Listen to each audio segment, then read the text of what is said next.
Okay, magandang umaga mga guys. Nandito tayo sa Plaza ng Haro kung saan bisita lang tayo dito sa lugar nila. Sabi mo sayang Pasko at saka ngayon na bagong tuig. Salita Ilonggo, medyo malalim, hindi ko maintindihan. Yan, dito tayo sa Giant Christmas Tree. Nasa likod ko naman yung kampanaryo. Kaya nakikita nyo mga guys, kampanaryo yan. Nasa gilid ng plaza. Ayan. Kung saan po makikita natin dito ang kanilang lugar. Napakalinis. Ito pasdam naman. Medyo mainit niya kaya nakasombrero. Sombrero lang ako. Mainit kasi. Ayan, mamamasyal tayo. Ayan, yung lingkod. Ayan naman po ang simbahan ng Haro. Masugin natin mamaya yan. Iikutin muna natin yung lugar ng plaza. Ayan po mga guys. Linis, diba?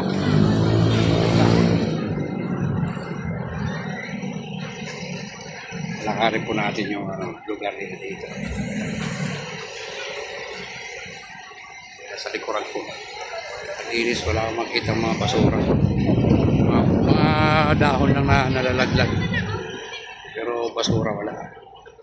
Okay, kung saan nandiyan yung tayo sa kampanaryo ng Haro. Napakalawak din ng plaza nila. Siguro sarap dito mamasyal paghapon, maraming tao. Tsaka yung may fountain, no? Isa to pa ng belly dancer. Maganda itong pasyalan paghapon kasi nilang gumagana yung ano nila, yung fountain. Ito yung pinaka plaza ng Haro. Ang lawak din ng mga guys, tapos maliwalas yung mga puno nasa gilid. Mapapansin natin yung mga puno. Tsaka ang laki na simbahan dito. Simbahan ng Haro. Ayan. Papasyal tayo dito sa kanilang plaza. Ayan, no? Ganda.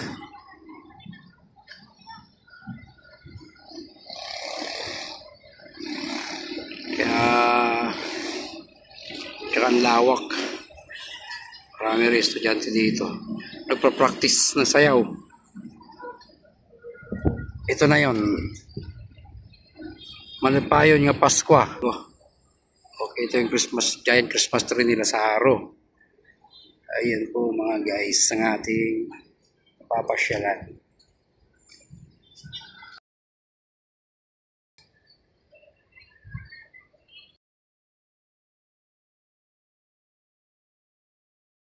Ganda na ng plaza nila.